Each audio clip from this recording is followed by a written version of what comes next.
Financial planning ఎలా చేసుకోవాలి, ఎక్కడ డబ్బుల్ని ఇన్వెస్ట్ చేస్తే మంచి రిటర్న్స్ వస్తాయి, మ్యూచువల్ ఫండ్స్ పై వెబినార్ ఈ నెల 19-20న. హాయ్ హలో నమస్తే, welcome back to our channel. ఈరోజు మనతో ఉన్నారు amphi certified mutual fund distributor, అలాగే మన ఫేవరెట్ ఫైనాన్షియల్ అడ్వైజర్ అయిన రమేష్ పసుపులేటి గారు. ప్రీవియస్ ఎపిసోడ్లో ఐపీఓస్ గురించి కాస్త ఇంట్రడక్షన్ ఇవ్వడం జరిగింది. అసలు ఐపీఓస్ గురించి పూర్తి వివరాలు ఈరోజు ఎపిసోడ్లో తెలుసుకుందాం. నమస్తే అండి. సార్, ఐపీఓ అనగానే చాలామందికి రీసెంట్ టైమ్స్లో జొమాటో బాగా గుర్తొస్తుంది అనమాట. లాస్ట్ టైం అది క్రియేట్ చేసే సెన్సేషన్ కారణంగా. అయితే కరెంట్లీ ఎలాంటి ఐపీఓస్ రిలీజ్ అవ్వడం జరిగింది, ఆ ఐపీఓస్ రిలీజ్ అవుతున్నప్పుడు జనరల్గా మన ఆడియన్స్, ముఖ్యంగా ఎవరైతే ఇన్వెస్ట్ చేద్దాం అనుకుంటారో వాళ్ళకి మీరు ఇచ్చే సలహాలు ఏంటి? డెఫినెట్గా అండి, ఐపీఓస్ ఇప్పుడున్న మార్గాల్లో మనీ ఎక్కువ అంటే తొందరగా రిటర్న్ సంపాదించే మార్గాల్లో ఐపీఓ నెంబర్ 1 ఉంది. కానీ ఐపీఓ అందరూ తగిలిద్దంటే అందరూ తగలదు. అదృష్టం ఉండాలి. కానీ మనకి ఇక్కడ అవకాశాలు ఎక్కువ ఉన్నాయి. ఇప్పుడు చాలా కంపెనీస్ వస్తున్నాయి ఐపీఓలు. ఇప్పుడు షేర్ మార్కెట్లో ఉన్న షేర్స్ చాలా తక్కువ ఉన్నాయి, కంపెనీస్ చాలా తక్కువ ఉన్నాయి. దాదాపు 6,000 కంపెనీస్ ఉన్నాయి. 6,000 కంపెనీస్ అనేది చాలా తక్కువ. ఎందుకంటే ఇప్పుడు మన మార్కెట్ క్యాపిటలైజేషన్ పెరిగింది. అలాగే మ్యూచువల్ ఫండ్స్ ద్వారా కానివ్వండి, షేర్స్ ద్వారా కానివ్వండి, ఎన్పిఎస్ ద్వారా కానివ్వండి, ఇప్పుడు కొత్తగా ఎన్పిఎస్ వాత్సల్య ద్వారా కానివ్వండి, షేర్ మార్కెట్లోకి ఎవ్రీ మంత్ 50,000 కోట్లు వచ్చి పడుతున్నాయి. ఈ 50,000 కోట్లు ఎక్కడ ఇన్వెస్ట్ చేయాలి? 6,000 కంపెనీలు సరిపోతాయంటే సరిపోవు. ఎందుకంటే 6,000 కంపెనీల్లో కూడా క్వాలిటీ షేర్స్ ఎన్ని ఉన్నాయి? కొన్ని హండ్రెడ్స్లోనే ఉంటాయి క్వాలిటీ షేర్స్. ఈ 50,000 కోట్లు ఈ క్వాలిటీ ఉన్న 100 లేదా కొన్ని 1000 బిలో షేర్స్లోకి రావాలి. ఇన్ని సరిపోవు, ఇంత అమౌంట్కి ఈ కంపెనీ సరిపోవు. ఇవన్నీ ఇలా పర్చేస్ చేసుకుంటా వెళ్తే వీటి షేర్ ప్రైజెస్ పెరిగిపోయి ఓవర్ వాల్యుయేషన్ అయ్యి ఎప్పుడైతే మార్కెట్లో బబుల్ బ్లాస్ట్ అయినప్పుడు కానివ్వండి, లేకపోతే గ్లోబల్లో ఏమైనా బ్యాడ్ న్యూస్ వచ్చినప్పుడు ఎక్కువ పడే అవకాశం ఉంటుంది. అందుకని చెప్పేసి ఐపీఓస్ రావాలి మార్కెట్లోకి, కొత్త కొత్త కంపెనీస్ రావాలి. మన సెబీ కూడా ఎంకరేజ్ చేస్తుంది ఫండమెంటల్ స్ట్రాంగ్ ఉన్న కంపెనీస్ని చూసి. వీటిలో కూడా మంచివి మనం ఎలా సెలెక్ట్ చేసుకోవాలి? ఎందుకంటే ఒక కంపెనీ పెడుతుంటే ఆ కంపెనీకి సంబంధించిన ఆర్థిక లావాదేవీలు కానివ్వండి, ఇప్పుడు ఎవరైనా ఐపీఓకి వస్తుంటే వాళ్ళ కొద్దిగా అమౌంట్ కోసం వస్తారు. వాళ్ళకి కొద్దిగా అమౌంట్ కావాలి. దేనికోసం కావాలి? ఇన్వెస్ట్ చేయడం కోసం కావాలి. వాళ్ళు ఆల్రెడీ రన్నింగ్ బిజినెస్ ఉంది, ఆ రన్నింగ్ బిజినెస్ని ఎక్స్పాండ్ చేయాలి. ఎక్స్పాండ్ చేసి దీన్ని నెక్స్ట్ లెవెల్కి, ఇప్పుడు ఒక కంపెనీ విలువ 100 కోట్లు ఉంటే వాళ్ళు 1000 కోట్లు అవ్వాలనుకుంటున్నారు. 1000 కోట్లు అవ్వాలనుకున్నప్పుడు వాళ్ళు 100 కోట్ల దాంట్లో ఒక 50 crores ఈక్విటీ రూపంలో ఇచ్చి వచ్చిన 50 crores ఇన్వెస్ట్ చేసుకొని తర్వాత మళ్ళీ ఆ అమౌంట్ రీఇన్వెస్ట్ చేసుకుంటా ఇలాగ పెంచుకుంటా ఒక 1000 కోట్ల కంపెనీ అయితే ఆ కంపెనీ గ్రోత్కి ఉపయోగపడుతుంది. అలాగే షేర్ హోల్డర్స్కి కూడా 100 కోట్ల అప్పుడు ఇన్వెస్ట్ చేసిన కంపెనీ 1000 కోట్లు అయితే వీళ్ళకి కూడా 10 రెట్ల ఆదాయం వస్తుంది. ఆ ఉద్దేశంతోనే ఐపీఓకి వస్తున్నారు అందరూ. కానీ ఇప్పుడు ఏమవుతుందంటే హై వాల్యుయేషన్స్లో వస్తున్నారు. వాళ్ళు 100 కోట్లు 50 కోట్లు వాళ్ళు వచ్చినప్పుడు మార్కెట్లోకి 50 కోట్లకి లిస్ట్ చేయట్లేదు. వాళ్ళు దాదాపు ఇంకొక 100 కోట్లు మాకు విలువ 50 కోట్లే కానీ మాకు 100 కోట్లే కావాలన్నట్టు మార్కెట్ రిలీజ్ చేస్తున్నారు. అప్పుడు అది డబుల్ హై వాల్యుయేషన్లో ఉంది. ఇలా తీసుకునేటప్పుడు ఇక్కడ ఏం చేయాలంటే గ్రోత్ చూడాలి. ఇది ఎంత ఫాస్ట్ గ్రో అవుతుంది. ఇప్పుడు మనం అవెన్యూ సూపర్ మార్కెట్ కానివ్వండి, జొమాటో కానివ్వండి, ఇవన్నీ న్యూ ఐడియాస్. ఇప్పుడు డీమ్యాట్ ఉంది, DMart avenue super market listed company. వాళ్ళు లాంచ్ చేస్తున్నప్పుడు అది కొత్త ఐడియా, ఎవరు చూడలేదు.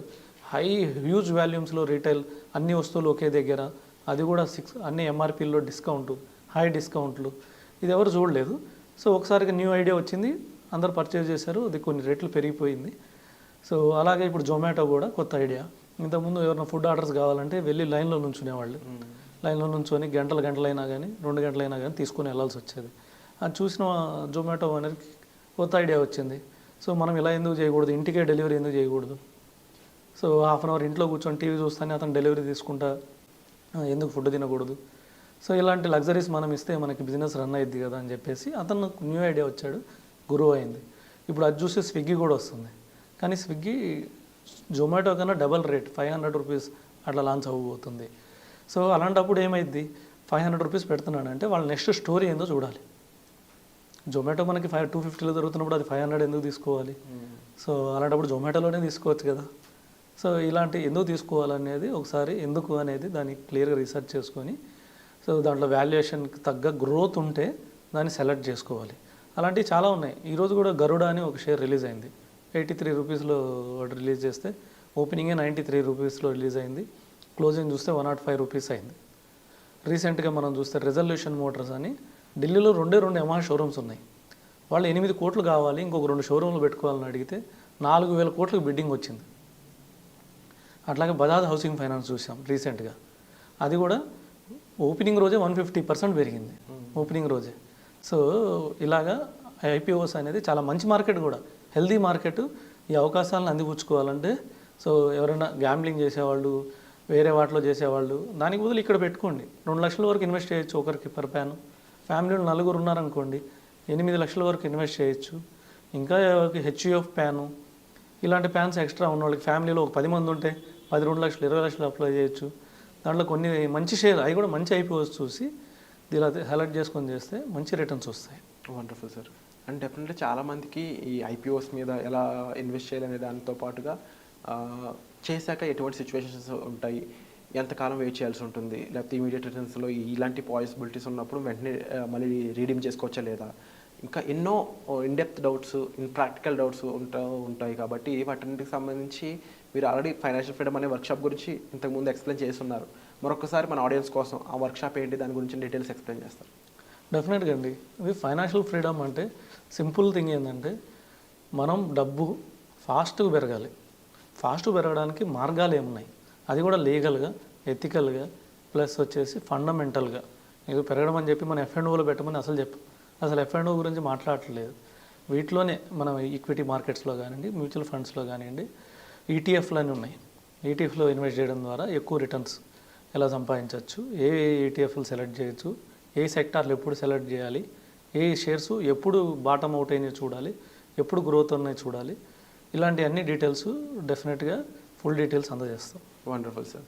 సో ముఖ్యంగా మీరు ఇన్వెస్ట్ చేయడం స్టార్ట్ చేయాలి, అది స్టాక్ మార్కెట్లో అయి ఉంటే మీకు ఇది ఒక one stop solution financial freedom webinar by Ramesh Pasupuleti గారు. ఒక ఫైనాన్షియల్ ఇన్వెస్టర్గా ఆయన ఎంతో సక్సెస్ చూడడం జరిగింది, ఎంతో మందికి ఈ ఫైనాన్షియల్ గైడెన్స్ ప్రొవైడ్ చేయడం జరిగింది. ఇక మన డిజిటల్ ప్లాట్ఫామ్ మీదుగా మీ అందరికీ తెలియజేస్తుంది ఏంటి అంటే ప్రతి ఒక్కరూ కూడా డబ్బు సంపాదించడానికి అర్హులే. అయితే ఎలా సంపాదించాలి, ఎలా డబ్బులు పోగొట్టుకోకుండా స్టాక్ మార్కెట్లో నిలబడాలి అనేది సార్ ఈ వెబినార్లో మీకు చెప్పబోతున్నారు. ఇలాంటి ఒక గోల్డెన్ ఆపర్చునిటీ మిస్ అవ్వకూడదు అనుకున్నట్లయితే వెంటనే డిస్ప్లే అవుతున్న నెంబర్స్ కాల్ చేసి మీరు ఇమీడియట్గా ఎన్రోల్ చేసుకోండి. ఈ నెల అక్టోబర్లోనే ఈ వర్క్షాప్ అనేది ఉండబోతుంది కనుక మీకు ఏ డౌట్స్ ఉన్నా సరే మీరు ఆ వర్క్షాప్లో సార్ని డైరెక్ట్గా అడిగి తెలుసుకోవచ్చు. Thank you so much.